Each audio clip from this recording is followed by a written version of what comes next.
Here's a question. What do a champion weightlifter, a pole dancer and a conservative lesbian all have in common? They all want to get Clover. Clover Moore, that is, who next week will recontest the Sydney Lord Mayoralty in the local council elections. After 8 years in the job, a network of powerful forces is lining up to topple her, and the contest has produced some unusual alliances. Sharon O'Neill reports.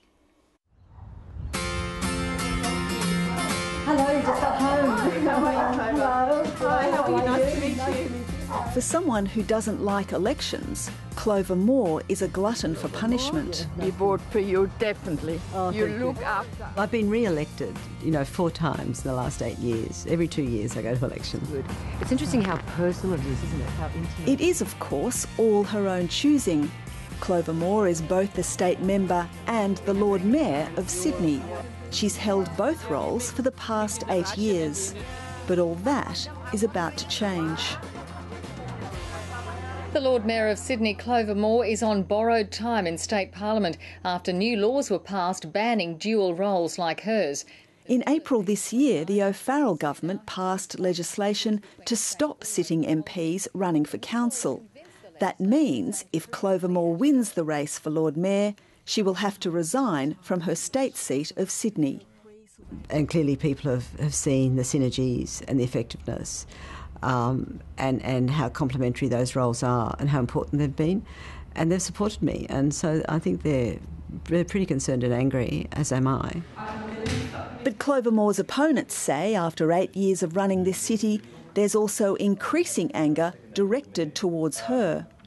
Mr. Ms. Moore, could you please tell me why your local government council, excuse me, I'm speaking a bit, why the council allowed this development to go through on my sun-drenched house? We've had a lot of Meet the Candidate meetings and I've seen the response of the community. They are not happy and they are not satisfied with the current council. I'd like to acknowledge that we're meeting on our... There are 7 candidates running for the mayor in Sydney: Labor, Liberal, the Greens, Independents, the Sex Party, whose candidate hasn't attended any of the candidates' forums, and Living Sydney. Good evening. My name is Angela Bithulkas and I'm the Lord Mayoral candidate for Living Sydney.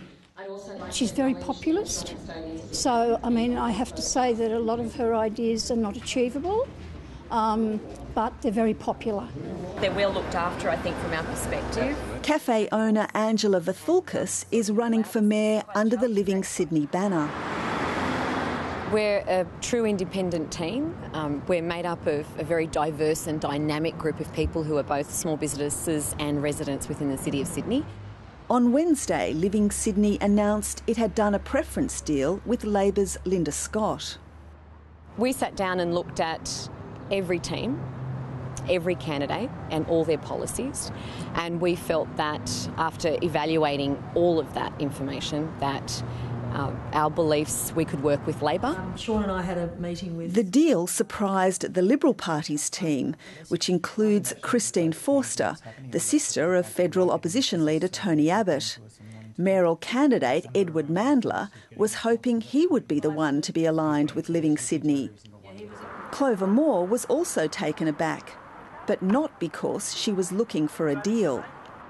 I am surprised because I believe the Living Sydney group is really a group based on, is opposed to our sustainability policies of the city, and yet our Labor councillor has supported those initiatives on this council, and they're in keeping, in fact, with federal Labor policy. On Thursday, a small group of anti-Clover Moore protesters came to the Sydney Town Hall. The rally was organised by the Consumers and Taxpayers Association, a group dedicated to protesting against the federal government's carbon tax. She has a monopoly. At the start of the week, the group's organiser, Jacques Laxale, was promoting Angela Bithulkas on his website. Carter is supporting the Living Sydney team, led by Angela Bithulkas, as the mayoral candidate. But when the preference deal with Labor was announced, the endorsement disappeared. But basically, what's happened is section of the Greens movement, with the Clover Moore backing, have have basically contacted, from what I understand, have contacted them saying, listen, hang on, Qatar is an anti-carbon tax people. What are you doing associating with carbon tax people, anti-carbon tax people? Your preferences are coming from Labor, and they've just thought of their own, their interests, and I can understand it. I need to be absolutely clear. No links whatsoever between Living Sydney, myself, and this organisation. Do you have any support for the issue that they've been campaigning on? I mean, are you an anti-carbon tax person? Is that your belief? No, that's not my belief. And as I said, we have no links to this organisation or their beliefs. Absolutely no links. This person has got a lot of credentials. Yeah, I mean, even though they don't want to know us, that doesn't bother me. There's a level of inexperience there, perhaps, where they panicked a bit and thought, oh, hello, I'm going to be identified with all of this and things are going to be said about me. Why would she worry about being associated with this event? I have no idea. Oh, well, someone said this is an anti-carbon tax rally. God, I wish it was. Is the Living Sydney candidate your greatest competitor in this race for mayor, do you think? Look, I hope people will vote for continuing progressive, stable government. I don't believe that the other candidates in this election represent that. Liberals are going to put an end to Clover's hatred of car ownership. The issue that's causing the biggest headache for Clover Moore in this election is parking.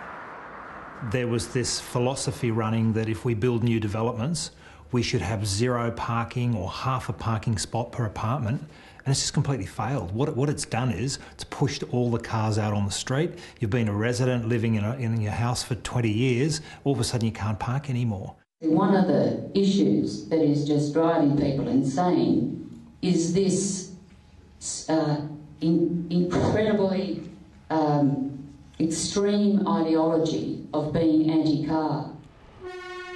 Well, look, we can't change the width of the road. We can't change the space between the buildings, and we have growth. So how do we accommodate it? We're looking for solutions, but we really want to have the city such a pleasant place where people feel they can walk if they're able, cycle if they're able, use public transport if they're able, and that frees it up for the people who have to drive, and some people do. 4 years ago, Clover Moore won 56% of the mayoral vote and just under 50% in the council vote. Clover Moore has been a fixture in inner city politics for 30 years. She's got an enormous personal profile, enormous personal support. I think it's highly likely she'll win another term as Lord Mayor. I think the only question is whether she'll manage to bring 4 or 5 councillors and achieve control of the council at the same time. Did you get the ballot paper in the mail? You should have got. The Labor Party used a community-based pre-selection process to choose its candidate, Linda Scott, who knows she has to distance herself from the Labor brand. I know that we have to earn back the trust of the community. We had a community pre-selection in this seat. We had over 4,000 people vote to select me as Labor's candidate. So my only accountability is to the community of the inner city. The Liberals chose heavy lifter Edward Mandler to try and win the top job. Number 2 on the ticket is Christine Forster, sister of Tony Abbott, who's declared herself a small L Liberal and big L lesbian. I've chosen to pursue a career in public life because I want to give something back to my community. That's it, pure and simple. And I guess the nature of the interest in my personal life, I have to take that on board and kind of manage that for myself and my family.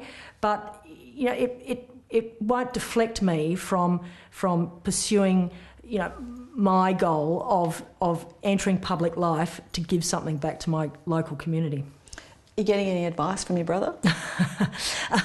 Yeah, look, he's always full of good advice. I think there's a section in the Liberal Party that want Clover Moore to win the Lord Mayoralty. So she'll have to resign in the seat of Sydney, and they will get their candidate up in the seat of Sydney. If Clover Moore is re-elected on September 8, it will be a day of mixed emotions. The new rules will mean she will have to resign her state seat before the first council meeting. It'll be very hard, and I'm very sad about it. And and I think my constituents are too, and I think we're pretty angry, you know. I was elected for a 4-year term just about 18 months ago, and I shall be seeing out that term. Of course, there's a mayoral race to win first, and Clover Moore is taking nothing for granted.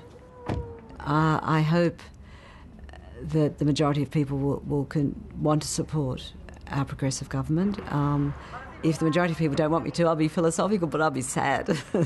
Bye-bye. Thank you. Thank you. Bye-bye. Thanks, Sharon.